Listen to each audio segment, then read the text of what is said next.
যারা কথাই বলতো খেলা হবে, আজকে তারা কোথায়? গতকাল নারায়ণগঞ্জে গিয়েছিলাম, খেলোয়াড়কে কোথাও দেখি নাই। তুলা রাশি দিয়ে পালার পানি চালান দিয়েও পাওয়া যাচ্ছে না।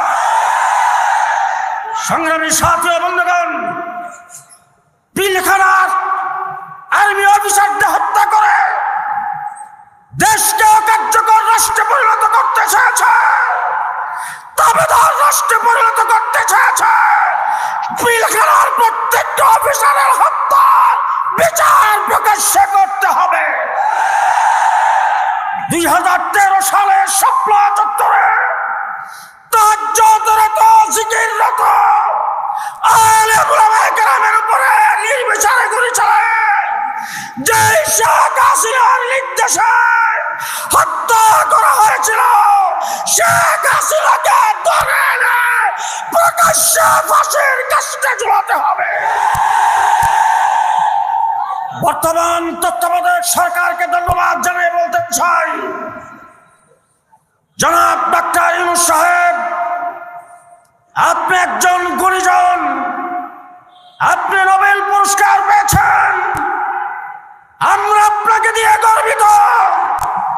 আপনাকে নিয়ে ষড়যন্ত্র কম করা হয় নাই, আপনাকেও ষড়যন্ত্রমূলক মামলা দিয়ে বিচারের আসনে খাড়া করা হয়েছে। সুতরাং সেগুলি আপনি নিশ্চয়ই বলে যান নাই। অনতি বিলম্বে হাসিনা যেখানেই থাকে তাকে বাংলাদেশে এনে ফাঁসির কাস্টে ঝুলিয়ে দিবেন, ফাঁসির কাস্টে ঝুলিয়ে দিবেন। সংগ্রামী সাথী ও বন্ধুগণ, সংগ্রামী সাথী ও বন্ধুগণ,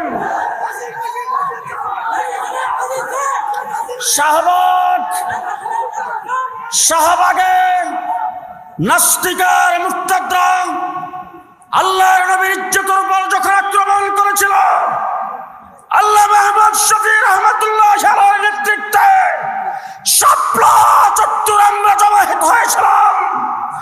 আবার এই দেশ জাতিকে সুরক্ষার জন্য, রাষ্ট্র গঠনের জন্য, ইসলামকে টিকে রাখার জন্য আবার প্রয়োজনে কাফনের কাপড় নিয়ে শাপলা চত্বরে জমায়েত হতে হবে, শাপলা চত্বরে জমায়েত হতে হবে। নাসরুম মিনাল্লাহ, ফাতহুন করিব, ওয়াবাশশিরিল মুমিনিন। আসসালামু আলাইকুম। সংগ্রামী সাথী ও বন্ধুগণ, এ পর্যায়ে আজকের এই বিশাল গণসমাবেশের ঘোষণা